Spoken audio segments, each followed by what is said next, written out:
bass anglers know the California Delta. Whether you fish there or not, you sure as heck have heard about it.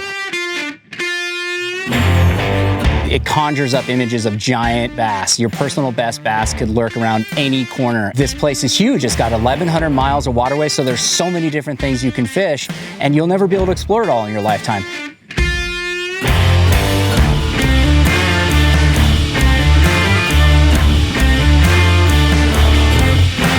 This place is one of the most challenging places to fish in the country, but it can be so rewarding. If you start to figure it out, put the pieces together, do the research, have the commitment, this place can reward you, man, and it's something special.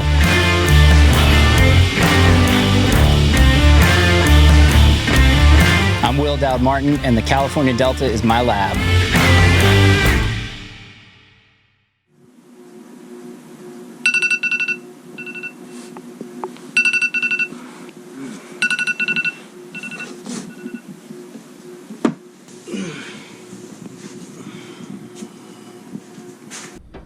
It's 5:15 in the morning.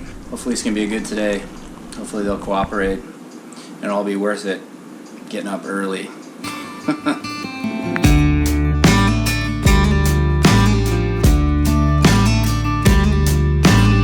We're here in the northern part of the California Delta. I've been up here a few times before, but I haven't been up here in a while. But this is the time of year when it can be lights out or it can be really challenging. I won't know until I get on the water. Here we are. Let's go get them. Once I get set up in the morning, then I get excited.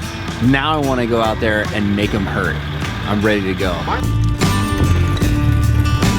One of the best things that I love about fishing is actually being on the water first thing in the morning.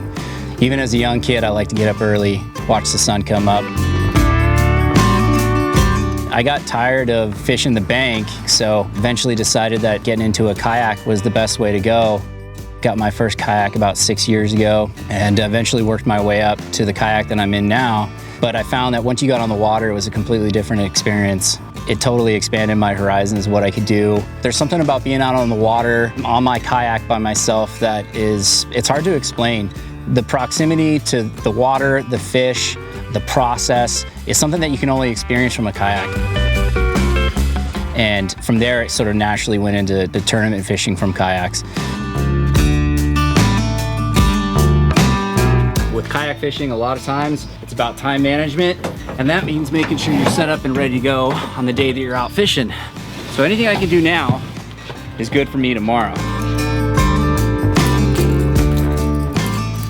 One of the first things I do before I ever go out is make sure my hooks are sharp. On the Delta, it's one of those places where truly any cast could be a 10-pounder, and you don't want to lose the fish of a lifetime because your hooks weren't sharp. So one of the things that I'm gonna do tomorrow is I'm gonna try this new Bio-Shad wake bait. This particular bait's got a clear body, so I think that's gonna be key in the clear water out there. The fish are a little skittish, I think, so the clear body on this particular bait might be the key to getting them to bite. One of the tricks right now that I don't think a lot of people are doing is, in order to beef up the profile of the chatterbait, I'm throwing the Bio-Minnow as a trailer. I've removed the skirt of the chatterbait and actually threw the Bio-Minnow on there.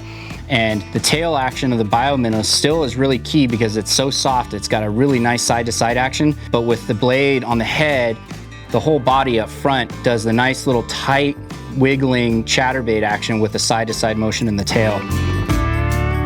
And then I'm really stoked about throwing the new rattle-toed poppin' frog. I don't think the fish are underneath the mats right now. They're out in open water, so the spit and pop-in feature of this frog is going to be key. One of the things I do like to do on the Delta, pretty much year-round, but especially in the fall, is to trim the legs of these guys. It gives it better action, and also the fish will commit to biting the bait a little bit more as opposed to just nipping at the legs of the frog.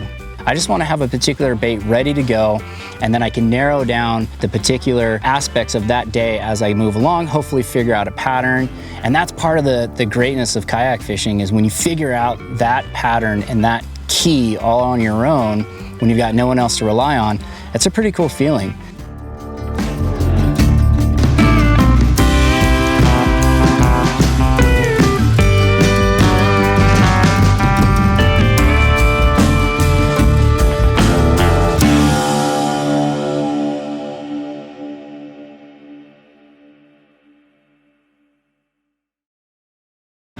closer to the central part of the Delta today. Yesterday was a grind. Fish weren't biting yesterday. It was tough. Hopefully what we learned yesterday we can apply today in a different area and actually put some bigger fish in the boat today. So that's what I'm hoping for. I've got confidence and plenty of time to make it happen. So just got to grind through it today.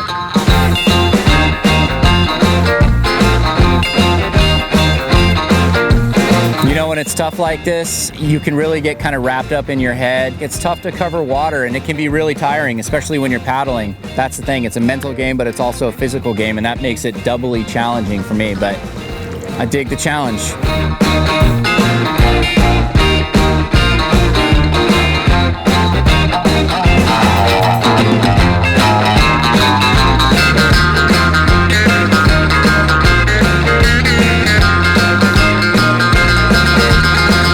These fantastic fisheries are the hardest ones to fish sometimes, but that's what keeps us coming back for more as anglers. We love being out on the water, even when we have a tough day or a tough couple of days. Who knows, tomorrow I could catch my personal best, but that's why I want to keep coming back. So it's my goal to put together all the knowledge and data to try to figure out how to unlock this particular body of water on any given day.